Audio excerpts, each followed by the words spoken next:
இரட்சகருமாக இயேசு கிறிஸ்துவின் நாமத்தினாலே ஒரு யாவரையும் அன்போடு வாழ்த்துகிறேன், வரவேற்கிறேன். கர்த்தர் நல்லவர், அவருடைய கிருபை மட்டுமாய் நம்மை தாங்கினதற்காக தேவனை துதிக்கிறேன், ஸ்தோத்திரிக்கிறேன். கர்த்தர் கொடுத்த வார்த்தையை நாம் வாசிப்போம். லேவியராகமம் 11ஆம் அதிகாரம் 45வது வசனத்தை யாராவது ஒருவர் வாசிங்க. நான் உங்கள் தேவனாய் இருக்கும்படி உங்களை எகிப்து தேசத்திலிருந்து வரப்பண்ணின கர்த்தர், நான் பரிசுத்தர், ஆகையால் நீங்களும் பரிசுத்தராய் இருப்பீர்களாக. ஆமென். ஹல்லேலூயா. கர்த்தருக்கு மகிமை உண்டாவதாக. நான் பரிசுத்தர், ஆகையால் நீங்களும் பரிசுத்தராய் இருப்பீர்களாக. நம்மை உண்டாக்கின கர்த்தர் அவர் பரிசுத்தமுள்ள தேவனாய் இருக்கிறார். நம்மை உருவாக்கினவர் பரிசுத்தமுள்ள தேவனாய் இருக்கிறார். இந்த உலகத்திலே மனிதனாக அவதரித்த இயேசு கிறிஸ்து பரிசுத்தமுள்ள தேவனாய் இருக்கிறார். அல்லேலூயா. அப்படிப்பட்ட தேவனை நாம் ஆராய்ச்சிக் கொண்டிருக்கிறோம். இதே வார்த்தையே அப்போஸ்தலனாகிய பேதுரு தன்னுடைய நிருபத்திலே சொல்லுகிறதை நாம் வாசிக்கிறோம். வாசிங்க. 1 பேதுரு 1ஆம் அதிகாரம் அதனுடைய 16வது வசனம். 1 பேதுரு 1ஆம் அதிகாரம் அதனுடைய 16வது வசனத்தை நாம் வாசிக்க கேட்போம். நான் பரிசுத்தர், ஆகையால் நீங்களும் பரிசுத்தராய் இருங்கள் என்று எழுதி இருக்கிறதே. ஆமென். ஹல்லேலூயா. நான் பரிசுத்தர், ஆகையால் நீங்களும் பரிசுத்தராய் இருங்கள் என்று எழுதி இருக்கிறதே என்பதை குறித்து அப்போஸ்தலனாகிய பேதுரு இந்த வார்த்தையை உறுதிப்படுத்துகிறதை பார்க்கிறோம். ஆமென். அப்ப கர்த்தர் பரிசுத்தர் என்று சொல்லப்படும் போதே தேவன் நம்மிடத்தில் எப்படிப்பட்ட பரிசுத்தத்தை எதிர்பார்க்கிறார், விரும்புகிறார் என்பதை நாம் நினைப்பது உண்டு. அப்போ அந்த பரிசுத்தம் அடைவது என்பது ஏதோ ஒரு நாளில் நடந்து முடிந்த காரியம் அல்ல.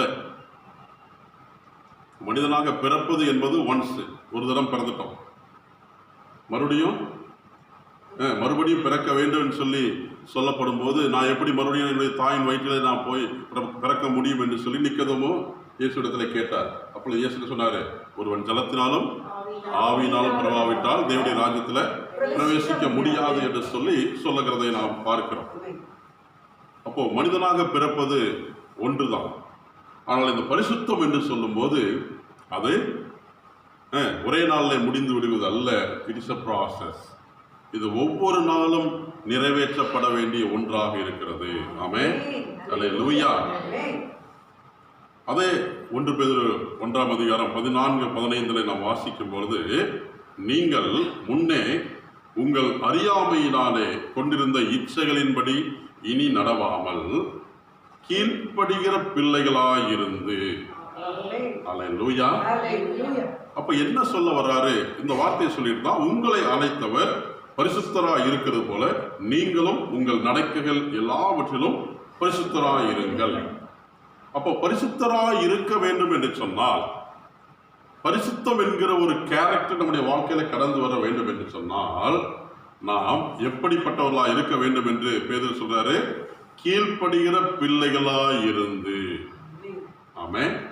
அப்ப பரிசுத்தம் என்கிற ஒரு கேரக்டர் நம்முடைய வாழ்க்கையில கடந்து வருவதற்கு அதனுடைய முதல் படியே கீழ்ப்படிதல்.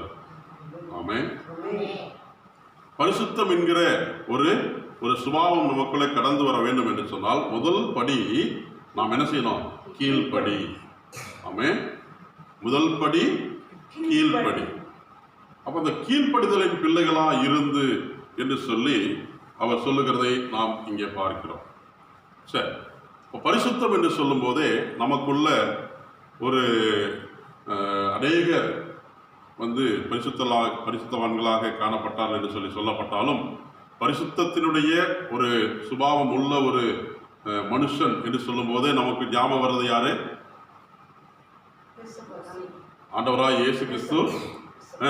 பரிசுத்தமாக அவர் பிறந்தார், பரிசுத்தமாக வாழ்ந்தார், எந்த குற்றமும் செய்யாமல் மரித்தார், அவர் உயிர்த்தெழுந்தார், அவர் மீண்டுமாக வரப்போகிறார். அவர் பரிசுத்தம் உள்ள தேவன். ஆமென். அவர் சொல்றார், நான் பரிசுத்தர், அதுபோல நீங்களும் எப்படி இருங்க? பரிசுத்தம் உள்ளவர்களாய் இருங்கள் என்று சொல்லி இதற்காகவே கர்த்தர் நம்மை அழைத்திருக்கிறார். இப்ப வேதத்துல பழைய ஏற்பாட்டுல பரிசுத்தம் என்று சொல்லும் போது அதுக்கு ஒரு உதாரணமா யாரை சொல்லலாம்? யோசேப்பை குறித்து நம்ம சொல்லலாம். ஆமென். அல்லேலூயா. எனக்கு மிகவும் பிடித்த ஒரு கேரக்டர் இந்த யோசேப்புடைய கேரக்டர். ஆமென். அல்லேலூயா. ஆண்டவருக்கு மகிமை உண்டாகட்டும். யோசேப்புடைய வாழ்க்கையிலே பரிசுத்தம் என்று சொல்லி நாம் ஏன் சொல்லுகிறோம் என்று சொன்னால், அவன் பாவத்தை விட்டு வெறுத்து அவன் என்ன செய்தான்? விலகி ஓடினான். பேதுரு சொல்றது போல, முன்னே உங்கள் அறியாமையிலே கொண்டிருந்த இச்சைகளின்படி நடவாமல் என்று சொல்லப்படுகிறது. பாவத்தை விட்டு அவன் விலகி ஓடினான். ஆகவே பரிசுத்தம் என்று சொல்லி அந்த யோசேப்புடைய கேரக்டர் நம்ம சொல்றோம். இந்த சம்பவம் எடுத்த உடனே ஆரம்பத்திலே இது நடந்துருச்சா? இல்லை. அப்ப அந்த பரிசுத்தம் என்கிற அந்த சுபாவம் அந்த யோசேப்புக்குள்ளே வருவதற்கு ஆரம்ப நாட்களிலிருந்து கர்த்தர் அவனை எப்படி உருவாக்கினார் என்பதை குறித்து தான் இன்னைக்கு நம்ம தியானிக்க போகிறோம். ஆமென். அல்லேலூயா. என்னோட கூட திருப்பிக் கொள்ளுங்க. ஆதியாகமத்தினுடைய புஸ்தகம் 37ஆம் அதிகாரத்தை திருப்பிக் கொள்வோம். ஆதியாகமம் 37ஆம் அதிகாரம். இங்கே நம்ம வாசிக்கும் பொழுது யாக்கோபுடைய சந்ததியின் வரலாறு என்று சொல்லி 2ஆம் வசனத்திலே நம்ம அங்கே வாசிக்கிறோம். யோசேப்பு 17 வயதிலே என்று சொல்லி ஆரம்பிக்கிறது. அப்ப என்ன வயசுல இருக்கிறான்? வாலிப வயது. 17 வயது அப்படிங்கிறது வாலிப, டீன் ஏஜ், வாலிப வயது. அப்படிப்பட்ட யோசேப்புக்கு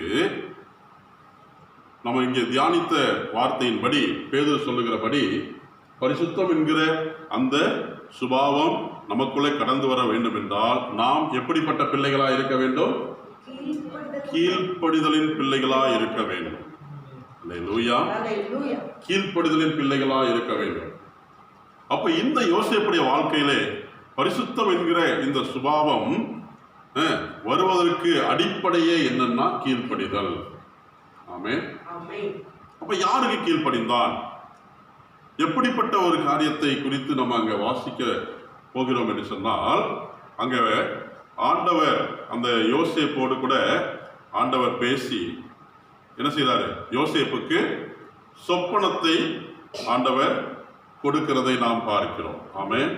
அல்லேலூயா.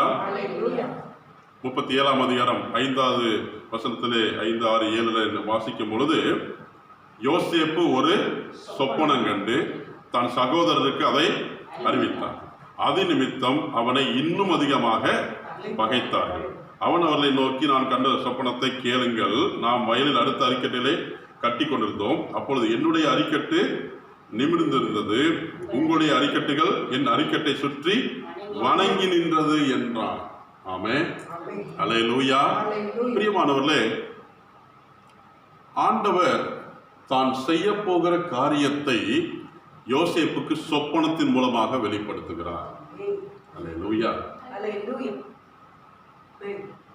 இதுல இருந்து நாம் அறிந்து கொள்கிற வேத சத்தியம் என்னவென்றால், ஆண்டவர் செய்ய போகிற காரியத்தை சொப்பனத்தின் மூலமாக யோசேப்புக்கு வெளிப்படுத்தினார் என்று சொன்னால், காரணம் என்னவென்றால், யோசேப்பு முதலாவது கர்த்தருக்கு கீழ்ப்படுகிறவனாய் இருந்தான். அல்லேலூயா. நீங்க கேட்கலாம், எப்படி கீழ்ப்படிந்தான், எப்படி அது பைபிள்ல சொல்லப்படலையே என்று சொல்லி நம்ம கேட்கலாம். நோவாவுடைய நாட்கள்ல நோவா எல்லார் மத்தியிலையும் எப்படிப்பட்டவனா இருந்தான்? அவன் நீதிமானும் தேவனோடு கூட சஞ்சரிக்கிறவனா இருந்தான். தேவனுடைய வார்த்தைக்கு அவன் கீழ்ப்படுகிறவனா இருந்தான். தேவனுடைய வார்த்தைக்கு நோவா கீழ்ப்படுகிறவனா இருந்தபடினால கர்த்தர் தாம் செய்ய போகிற காரியத்தை நோவாவுக்கு அறிவித்தார், தெரிவித்தார். நோவாவோடு கூட கர்த்தர் பேசினார். அதே போல ஆதியாகமம் 18ஆம் அதிகாரம் 18ஆம் வசனத்துல நாம் வாசிக்கும் பொழுது, ஆதியாகமம் 18:18 வாசிக்கும் பொழுது அங்கே என்ன சொல்றார் பாருங்க. ஆண்டவர் ஆபிரகாமுடைய வாழ்க்கையில, நான் செய்ய நினைத்ததை ஆபிரகாமுக்கு மறைப்பேனோ என்று சொல்லி ஆண்டவர் சொல்லுகிறத பார்க்கிறோம். அப்ப ஆபிரகாமை ஆண்டவர் அழைக்கும் பொழுது, ஆபிரகாம் ஆண்டவருடைய வார்த்தையை நம்பி கீழ்ப்படிந்து அவன் என்ன செய்தான்? புறப்பட்டு போனான். அவன் கீழ்ப்படிந்ததுனால அந்த கீழ்ப்படிந்த ஆபிரகாமை குறித்து ஆண்டவர் சொல்றாரு, நான் செய்ய போகிறதை ஆபிரகாமுக்கு மறைப்பேனோ. அப்ப கீழ்ப்படுகிற பிள்ளைகளுக்கு கர்த்தர் தாம் செய்ய போகிற கிரியைகளை கர்த்தர் வெளிப்படுத்துகிறார். அல்லேலூயா. அப்ப யோசேப்புடைய வாழ்க்கையில முதலாவது அவன் யாருக்கு கீழ்ப்படிந்தான்? அவன் கர்த்தருக்கு கீழ்ப்படிந்தான். அல்லேலூயா. பரிசுத்தம் என்கிற ஒரு சுபாவத்துக்கு அடித்தளமே கீழ்ப்படிதல். அவன் கர்த்தருக்கு கீழ்ப்படிந்தான். அவன் கர்த்தரோடு கூட அவன் வாழ்ந்தான். கர்த்தருக்கு பிரியமாய் இருந்தான். கர்த்தரை பிரியப்படுத்துகிறவனாய் இருந்தான். ஆகையினால்தான் பின்னாடி நடக்க போகிற ஒரு சம்பவத்தை கர்த்தர் யோசேப்புக்கு முன்கூட்டியே சொப்பனத்தின் மூலமாக வெளிப்படுத்துகிறார். ஆமென். அல்லேலூயா. அப்ப இன்றைக்கும் நம்முடைய வாழ்க்கையில கர்த்தருக்கு கீழ்ப்படிந்தால் கர்த்தர் நமக்கு சொப்பனத்தின் மூலமாகவோ தரிசனத்தின் மூலமாகவோ வாக்குத்தத்தத்தின் மூலமாகவோ கர்த்தர் நடக்க போகிற காரியங்களை நமக்கு வெளிப்படுத்துவார். அல்லேலூயா. எந்த ஒரு தேவ பிள்ளை கர்த்தருக்கு பயந்து கீழ்ப்படிந்து நடக்கிறார்களோ அவர்களுக்கு தாம் செய்ய போகிற காரியத்தை கர்த்தர் வெளிப்படுத்துவார். அல்லேலூயா. அல்லேலூயா. கடந்த நாள்ல ஒரு சாட்சியை குறித்து நான் கேள்விப்பட்டேன். நம்முடைய சபையில ஒரு சிறு பிள்ளை நைட்டு 12 மணிக்கு திடீரென்று பேச ஆரம்பிச்சுட்டாள். திடீரென்று பேசிக்கொண்டிருக்கிறார். தகப்பனும் தாயும் பார்த்து கொண்டே இருக்கிறாங்க. என்ன திடீர்னு பேச ஆரம்பிக்கிறாள், என்ன பேசுறா அப்படின்னு சொன்னா, ஏசப்பா ஏசப்பா வாங்க ஏசப்பா வாங்க ஏசப்பா அப்படின்னு சொல்லி ஏசப்பாவை அழைக்கிற அந்த ஒரு காரியத்தை சொல்லுகிறார். வாங்க ஏசப்பான்னு சொல்லிட்டு, சொல்லுங்க ஏசப்பா அப்படின்னு சொல்லும் பொழுது, நான் ஜெபம் பண்றேன் ஏசப்பா, ஸ்தோத்திர பலியெல்லாம் சொல்றேன் ஏசப்பா, நான் பிரேயர்லாம் பண்றேன் ஏசப்பா. அப்போ அந்த ஒரு சிறு பிள்ளை என்ன செய்கிறாள்? ஆண்டவரோடு கூட பேசி கொண்டிருக்கிறார். வெளிப்படுத்தல் விசேஷமா ஏசப்பா, நான் அதை படிக்கிறேன் ஏசப்பா. அப்ப ஆண்டவர் என்ன செய்யறாரு? அந்த வார்த்தையை சொல்றாரு அந்த சிறு பிள்ளை இடத்துல. ஆமென். அல்லேலூயா. நம்முடைய சபையில் இருக்கிற ஒரு சிறு பிள்ளைக்கு ஆண்டவர் இந்த வார்த்தையை பேசுகிறார். நைட்டு 12 மணிலிருந்து 2 மணி வரைக்கும் அந்த பிள்ளை பேசிக்கொண்டே இருக்கிறதா ஆண்டவரோடு கூட. பெற்றோரை குறித்து, குடும்பத்தாரை குறித்து கடைசியாக சொல்லும் பொழுது அந்த மகள் பார்த்த ஒரு காரியம் என்னவென்றால், எங்க சர்ச்சு மக்கள் எல்லாம் அப்படி பறக்கிறாங்க ஏசப்பா, அவங்க பறந்து போறாங்க ஏசப்பா. ஆமென். அல்லேலூயா. அப்படிப்பட்ட ஒரு சம்பவம் நடக்க போகிறது. அல்லேலூயா. ஆண்டவராகிய இயேசு கிறிஸ்து இதோ சீக்கிரமாய் வருகிறேன் என்று சொன்ன தேவன் அவர் சீக்கிரம் வரப்போகிறார். அப்பொழுது கிறிஸ்துவுக்குள் மரித்தோர் முதலாவது எழுந்திருப்பார்கள். அடுத்தது உயிரோடு இருக்கக்கூடிய நீங்களும் நானும் என்ன செய்வோம்? பறந்து செல்ல போகிறோம். அல்லேலூயா. அப்படிப்பட்ட ஒரு காரியத்தை கர்த்தர் ஒரு சின்ன பிள்ளைக்கு வெளிப்படுத்துகிறார். சின்ன பிள்ளைக்கு ஆண்டவர் வெளிப்படுத்துகிறார். காரணம் என்னன்னா, கர்த்தருக்கு கீழ்ப்படுகிறவர்களுக்கு தாம் செய்ய போகிற காரியத்தை அவர் வெளிப்படுத்துவார். இப்ப இந்த யோசேப்பு கர்த்தருக்கு கீழ்ப்படிந்திருந்தான். கர்த்தருக்கு கீழ்ப்படிந்தவனா இருந்தபடினால கர்த்தர் அவருடைய வாழ்க்கையில என்ன நடக்க போகுது அப்படிங்கிறத முன்கூட்டியே என்ன பண்றாரு? சொப்பனத்தின் மூலமா வெளிப்படுத்தினார் என்று சொல்லி பார்க்கிறோம். இரண்டாவது, இந்த யோசேப்பு தன்னுடைய தகப்பனுக்கு கீழ்ப்படிந்தான் என்று சொல்லி பார்க்கிறோம். ஆமென். அல்லேலூயா.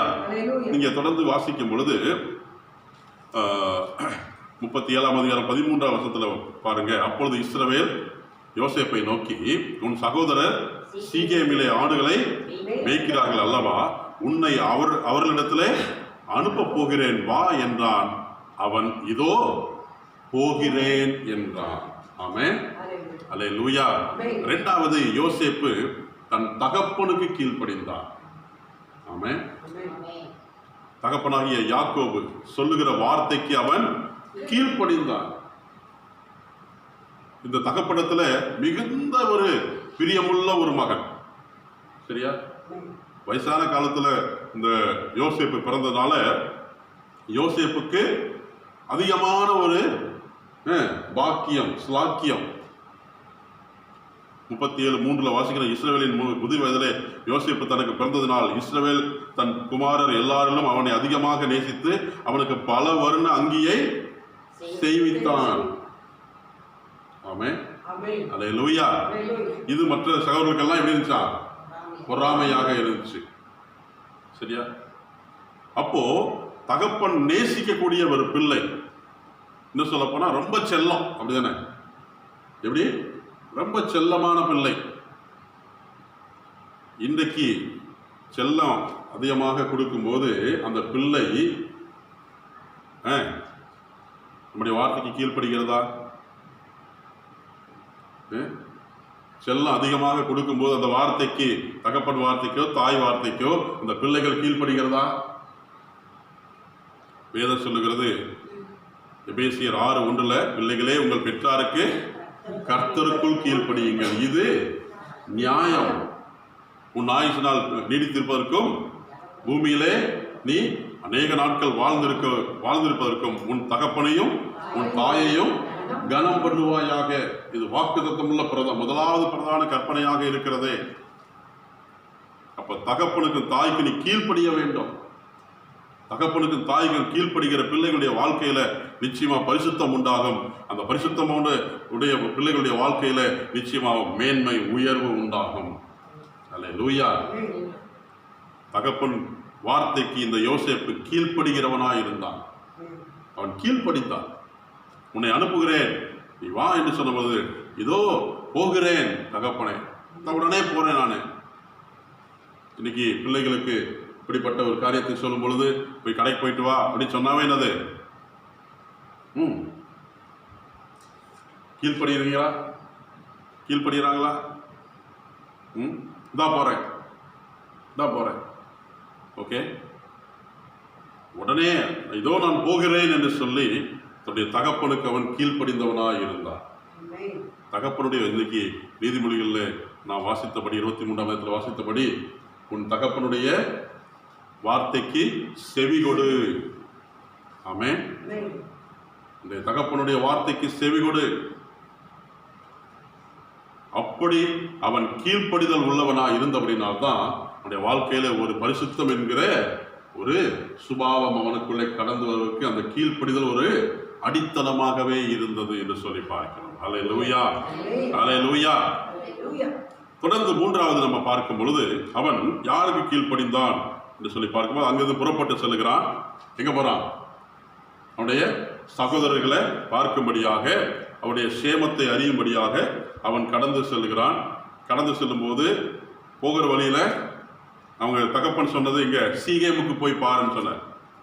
சீகேமுல போய் பார்த்தா சகோதரர் அங்க இல்லை. ஓகே, இன்னைக்கு இருக்கக்கூடிய ஒரு சில பிள்ளைகளுடைய கீழ்ப்படிதல் தெரியுமா?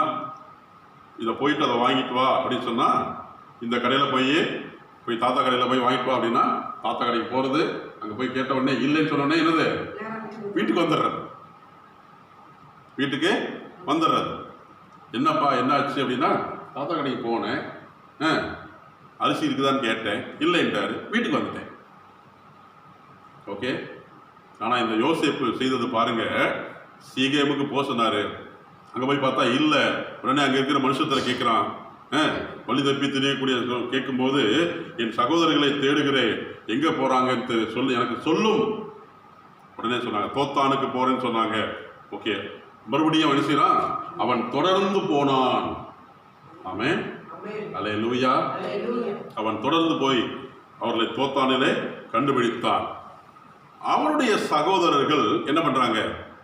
சொப்பனக்காரன் வர்றான்னு சொல்லி இவனை பிடிச்சு இவனை கொன்று இந்த குழியில தூக்கி போட்டுட்டோம்னா என்ன பண்ணலாம்? அவனுடைய சொப்பனம் எப்படி முடியும் என்று பார்ப்போம் என்று சொல்லி ஒருவருக்கு ஒருவர் பேசிக்கொள்றாங்க.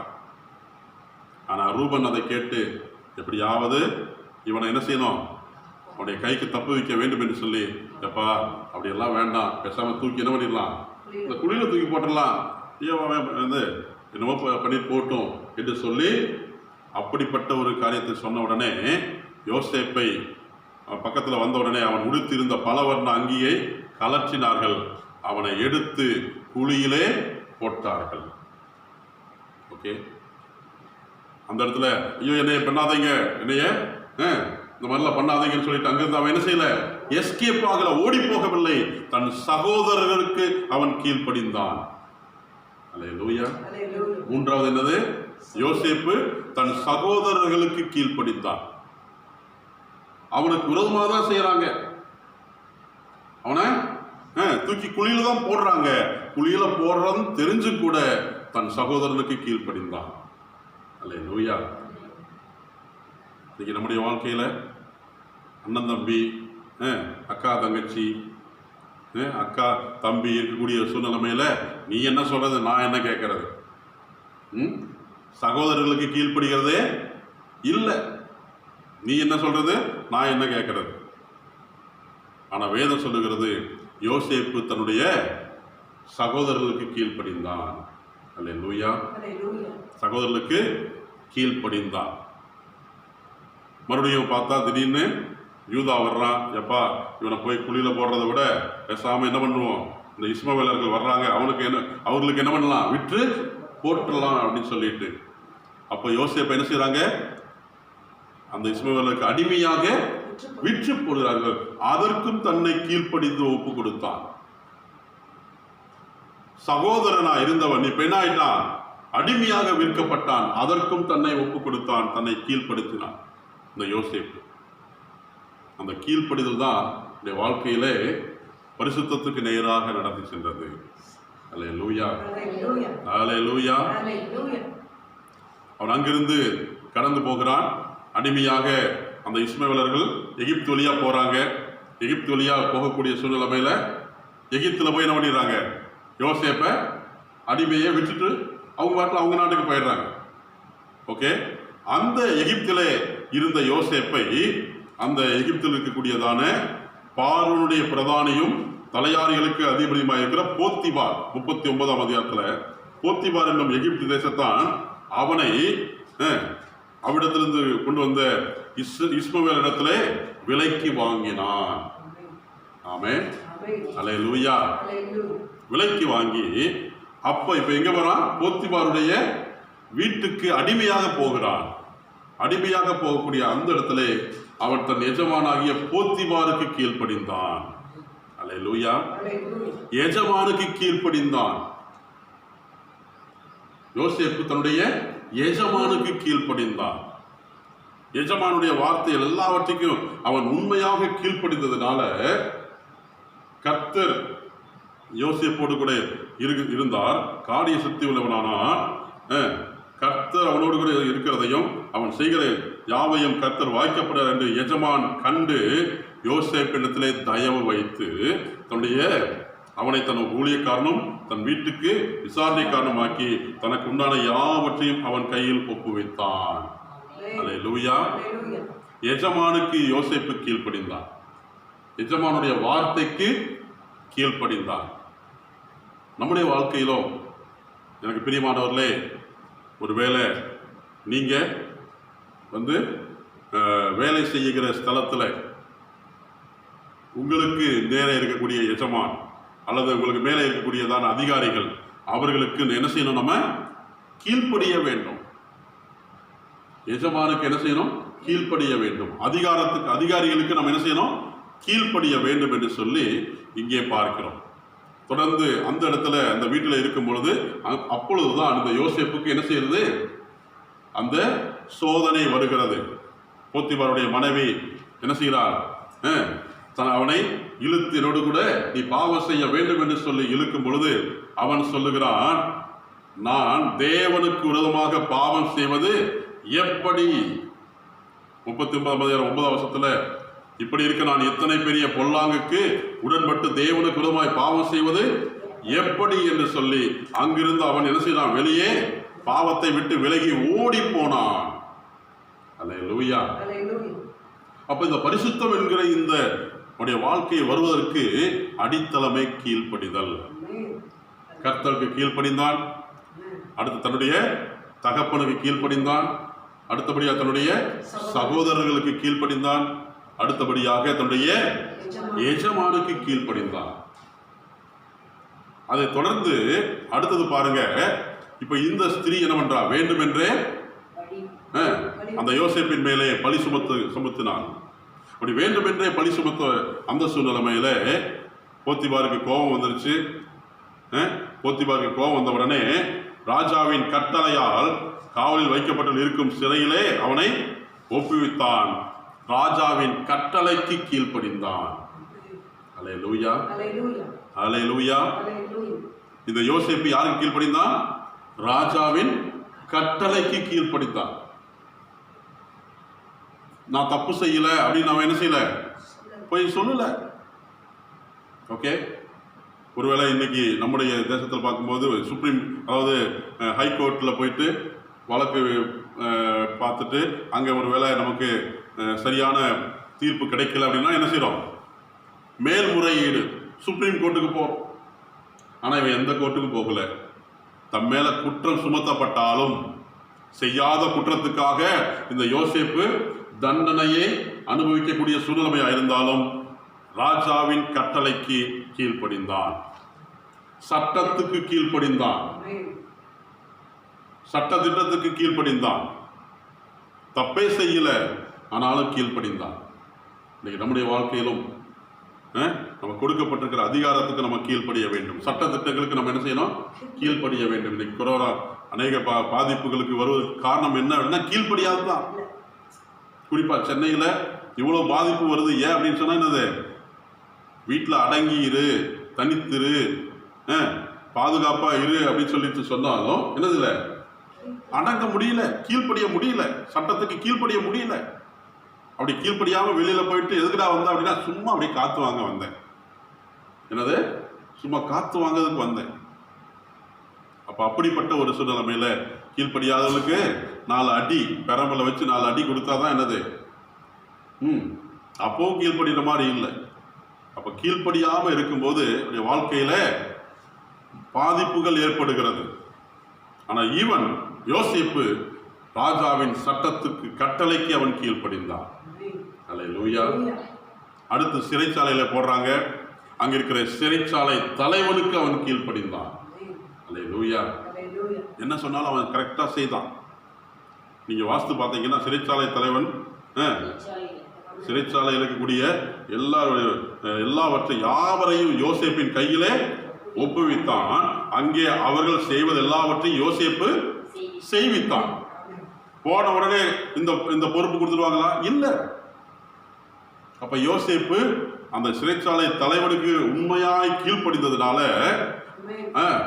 இவனை கொண்டு மற்றவர்களை வேலை செய்யவருக்கு அப்படிப்பட்ட ஒரு பொறுப்பை கொடுக்கப்பட்டது. ஆமென். அல்லேலூயா. இப்படிப்பட்ட கீழ்ப்படிதல் உள்ள யோசேப்புடைய வாழ்க்கையில தேவன் கொடுத்த நன்மை என்னன்னா, அந்த பரிசுத்தத்தின் பாதையிலே யோசேப்பை தேவன் நடத்தினார். பாவத்துக்கு விலகி ஓடினான், பாவத்தை வெறுத்தான். இவ்வளோ பெரிய பொல்லாப்பு நான் செய்வது எப்படி, தேவனுக்கு விரோதமாக இவ்வளோ பெரிய பொல்லாப்பை செய்வது எப்படி, அந்த ஒரு உணர்வு அவனுக்குள்ள இருந்தது. பாவத்தை குறித்த ஒரு வெறுப்பு இருந்தது. பாவத்தை குறித்ததான ஒரு விலகி ஓட வேண்டும் என்கிற அந்த இச்சையை குறித்ததான ஒரு வெறுப்பு அவனுக்குள்ள இருந்தபடினால அவன் பாவத்தை விட்டு விலகி போனான், பரிசுத்தமுள்ளவனாய் வாழ்ந்தான். அல்லேலூயா. இந்த பரிசுத்தத்துக்கு அடித்தளமே அவன் ஆரம்ப நாட்களிலிருந்தே கீழ்ப்படிந்தவனாய் இருந்தான். கர்த்தருக்கு கீழ்ப்படிந்தான், தன் தகப்பனுக்கு கீழ்ப்படிந்தான், தன்னுடைய சகோதரர்களுக்கு கீழ்ப்படிந்தான், தன் எஜமானுக்கு கீழ்ப்படிந்தான், ராஜாவினுடைய சட்ட திட்டங்களுக்கு கீழ்ப்படிந்திருந்தான், சிறைச்சாலை தலைவனுக்கு கீழ்ப்படிந்திருந்தான். இப்படிப்பட்ட யோசேப்புக்கு கிடைத்த ஒரு பாக்கியம் என்னவென்றால், நாம் தொடர்ந்து வாசிக்கும் பொழுது ராஜாவுக்கு சொப்பனம் வருகிறது. ராஜா அப்படிப்பட்ட ஒரு சூழ்நிலைமையிலே அவன் சொப்பனம் காணக்கூடிய அந்த சூழ்நிலைமையில அதை விடுவிப்பதற்கு யாருமே இல்லை. அந்த நேரத்தில் இந்த யோசேப்புக்கு ஒரு வாய்ப்பு கிடைக்கிறது. யோசேப்பு ராஜா முன்பாக வந்து நிறுத்தப்படுகிறான். நிறுத்தப்படும் பொழுது அந்த சொப்பனத்தை அவன் அறிவிக்கிறான், அதனுடைய அர்த்தத்தையும் சொல்லுகிறான் என்று சொல்லி நாம் அங்கே பார்க்கிறோம். அல்லேலூயா. அல்லேலூயா. சொப்பனத்தின் அர்த்தத்தை சொல்லி அதுக்கு அடுத்தது என்ன செய்ய வேண்டும் என்று சொல்லி அதற்குரிய நல்ல ஒரு ஸ்ட்ராட்டஜியும் கொடுக்கிறான். அப்பொழுது ராஜா என்ன செய்கிறான்? வாசிங்க, ஆதியாகமம் 41ஆம் அதிகாரம் 39வது வசனம். பின்பு பார்வோன் யோசேப்பை நோக்கி, தேவன் இவை எல்லாவற்றையும் உனக்கு வெளிப்படுத்தி இருக்கிறபடியால் விவேகமும் ஞானமுள்ளவன் வேறு ஒருவனும் இல்லை. நீ என் அரண்மனைக்கு அதிகாரியாயிருப்பாய். ஹல்லேலூயா. அடுத்த வார்த்தை, உன் வாக்கின்படியே என் ஜனங்கள் எல்லாரும் அடங்கி நடக்க கடவர்கள். சிங்காசனத்தில் மாத்திரம் உன்னிலும் நான் பெரியவனாய் இருப்பேன் என்றார். ஆமென். ஹல்லேலூயா. சிறு வயதிலிருந்து கீழ்ப்படிந்த யோசேப்பை ஆண்டவர் உயர்த்தி ராஜா சொல்றான், எல்லா ஜனங்களும் உனக்கு கீழ்ப்படிவார்கள். ஹல்லேலூயா. எல்லா ஜனங்களுக்கும் நீ அதிகாரியா இருப்பாய். எல்லா ஜனங்களுக்கும் நீ ஒரு மேன்மையான ஒரு ஸ்தானத்தை நான் உனக்கு கொடுக்கிறேன். சிங்காசனத்தில் மாத்திரம்தான் நான் உன்னை விட்டு பெரியவன், மற்ற எல்லாருக்கும் எகிப்து தேசம் முழுமைக்கும் உன்னை நான் அதிகாரி ஆக்குகிறேன் என்று சொல்லி தன்னுடைய மோதிரத்தை கலற்றி யோசேப்பின் கையில போட்டு அவனை உயர்த்தினான். ஆமென். ஹல்லேலூயா. தேவனுடைய ஜனமே, கர்த்தர் பரிசுத்தம் உள்ளவர். நம்மை பரிசுத்தம் உள்ளவர்களாக மாற்ற விரும்புகிறார். ஆமென். ஹல்லேலூயா. அந்த பரிசுத்தத்திற்கு அடித்தளமே கீழ்ப்படிதல். நாம் கர்த்தருக்கு கீழ்ப்படிய வேண்டும், நம்முடைய பெற்றோர்களுக்கு கீழ்ப்படிய வேண்டும், உடன் பிறந்த சகோதர சகோதரிகளுக்கு கீழ்ப்படிய வேண்டும், எஜமானுக்கு கீழ்ப்படிய வேண்டும், சட்ட திட்டங்களுக்கு கீழ்ப்படிய வேண்டும். ஒருவேளை தண்டனை அனுப்பக்கூடிய ஒரு சிறைச்சாலை இருக்குன்னு சொன்னா அந்த இடத்திலும் கீழ்ப்படியும் பொழுது கர்த்தர் நிச்சயமாகவே தேசத்திலே யோசேப்பை உயர்த்தினது போல கர்த்தர் நம்மையும் உயர்த்த வல்லவராய் இருக்கிறார். ஹல்லேலூயா. ஹல்லேலூயா.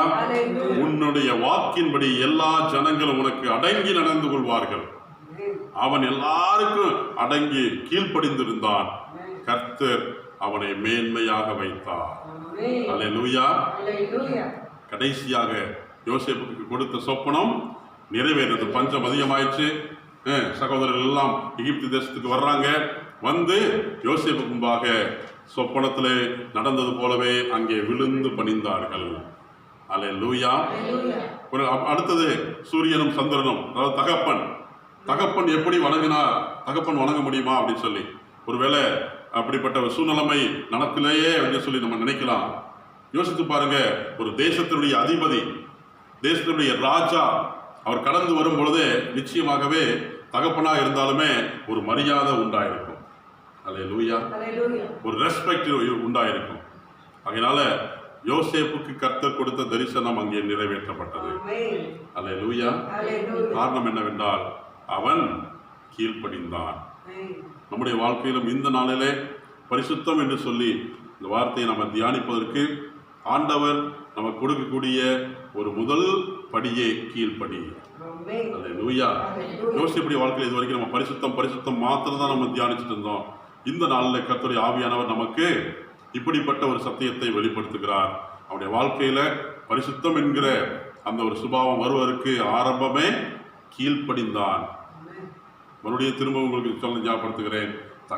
ஆண்டவருக்கு முதலாவது கீழ்ப்படிந்தான், இரண்டாவது தகப்பனுக்கு பெற்றோருக்கு கீழ்ப்படிந்தான், மூன்றாவது தன்னுடைய சகோதரர்களுக்கு கீழ்ப்படிந்தான், நான்காவது எஜமானுக்கு கீழ்ப்படிந்தான், ஐந்தாவது ராஜாவினுடைய கட்டளைக்கு சட்ட திட்டத்துக்கு கீழ்ப்படிந்தான் என்று சொல்லி பார்க்கிறோம். இப்படிப்பட்ட ஒரு வார்த்தைக்கு நம்ம கீழ்ப்படியும் பொழுது நிச்சயமா நம்முடைய வாழ்க்கையிலும் யோசேப்பை போல உயர்வை கர்த்தர் நமக்கு கட்டளையிட வல்லவராய் இருக்கிறார்.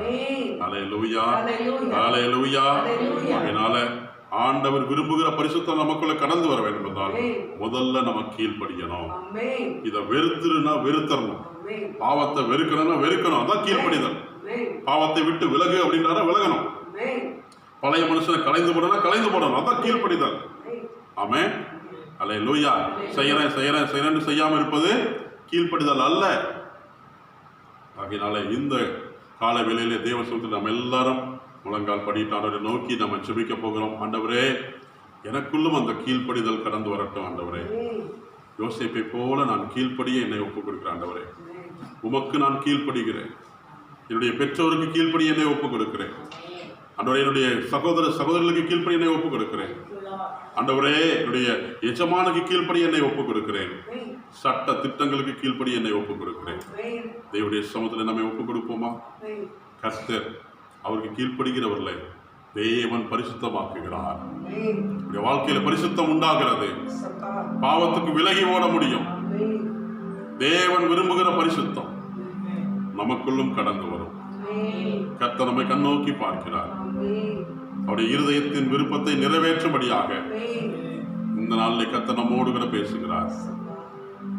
பாவத்துக்கு விலகி ஓடுவோம், இச்சைகளுக்கு விலகி ஓடுவோம். இன்னைக்கு பாவம் அந்த யோசேப்பை தேடி வந்தது. யோசேப்பு தேடி போகல, பாவம் யோசேப்பை தேடி வந்தது. அதே போல இன்னைக்கு ஒவ்வொரு மனிதனை தேடியும், ஒவ்வொரு வாலிபர்களை தேடியும். யோசேப்பு ஒரு வாலிபத்தில் இருந்தார்.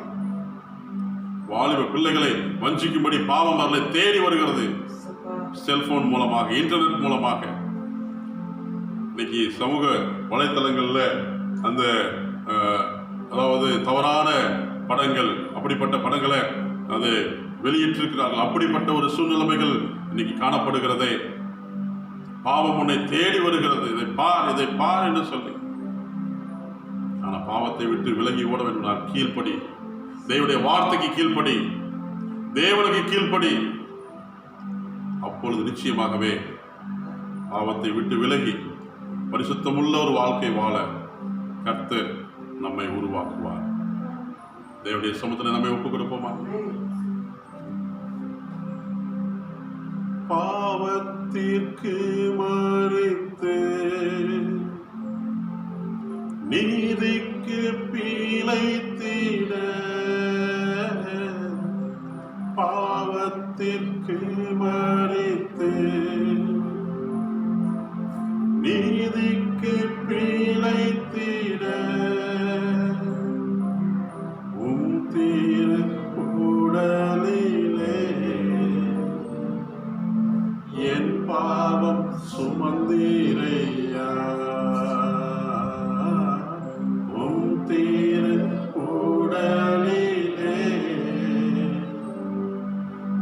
என் பாவம் சுமந்தீரையா, ஒப்பு கொடுத்தீரையா, உம்மையே எனக்காக உலகின் ரட்சகரே, உன்னத பலியாக. இயேசு கிறிஸ்து பிதாவுக்கு கீழ்ப்படிந்தார், தன்னுடைய பெற்றோருக்கு கீழ்ப்படிந்தார், சகோதரர்களுக்கு அவர் கீழ்ப்படிந்தார், தன் எஜமானாகிய பிதாவுக்கு அவர் கீழ்ப்படிந்தார். நாட்களில் இருந்த சட்ட திட்டங்களுக்கும் அவர் கீழ்ப்படிந்தார். எல்லாவற்றுக்கும் மேலாக தன்னையே ஒப்பு கொடுத்தார். அவர் சிலுவையின் மரண பரியந்தம் கீழ்ப்படிந்தவராகி தம்மை தாமே வெறுமையாக்கினார், தாழ்த்தினார். அந்த கீழ்ப்படிதல் எங்களுக்குள்ள கடந்து வரட்டும். அப்பொழுது பரிசுத்தம் எங்களுக்குள்ளே உறுதிப்படுகிறது. ஆண்டவரே, தகப்பனே, உமக்கு நன்றி செலுத்துகிறேன். ஜெபிப்போம். பரிசுத்தமுள்ள அன்பின் பரலோக பிதாவே, ஆசீர்வதிக்கப்பட்டதான இந்த மனமகிழ்ச்சியின் ஆண்டவரே கர்த்தாவே, இந்த நாளிலே, இந்த உயிர்த்தெழுதல் நாளிலே தேவனுடைய நாமத்தை துதிக்கும்படியாக, உம்மை ஆராதிக்கும்படியாக ஆண்டவரே, இந்த மே மாதம் முதல் ஞாயிற்றுக்கிழமை, இந்த வாரத்தின் முதல் நாளில் உம்மை நோக்கி பார்க்க கிருபை செய்தீரே, உமக்கு நன்றி.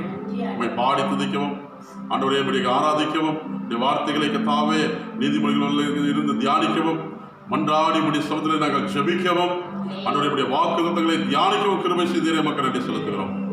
நாங்கள் தியானித்தவருடைய வார்த்தையின்படி நான் பரிசுத்தர் ஆகையால் நீங்களும் பரிசுத்தராய் இருப்பீர்களாக என்று சொன்னபடி ஆண்டவரே, அந்த பரிசுத்தத்திற்கு ஆரம்ப முதல் படியை கீழ்ப்படிதல் என்று சொல்லி நாங்கள் பார்த்தோம். பரிசுத்தத்திற்கு உதாரணம் இயேசு கிறிஸ்து. பழைய ஏற்பாட்டிலே யோசேப்பை இன்றைக்கு நாங்கள் தியானித்தோம். யோசேப்புடைய வாழ்க்கையிலே பரிசுத்தத்துக்கு முன்பதாக அடித்தளமாக கீழ்ப்படிந்தான். அதுபோல எங்களுடைய வாழ்க்கையிலும் உமக்கு நாங்கள் கீழ்ப்படுகிறவர்களாக, எங்களுடைய பெற்றோருக்கு கீழ்ப்படுகிறவர்களாக, உடன் பிறந்தவர்களுக்கு கீழ்ப்படுகிறவர்களாக, என்னுடைய அதிகாரிகளுக்கு கீழ்ப்படுகிறவர்களாக, சட்ட திட்டங்களுக்கு கீழ்ப்படுகிறவர்களாக எங்களை அர்ப்பணிக்கிறோம். ஆண்டவரே, தொடர்ந்து இந்த வார்த்தை மூலமாக கர்த்தருடைய ஆவியானவர் எங்களோடு பேசினது உங்களுடைய வார்த்தைகளுக்காக உமக்கு நன்றி.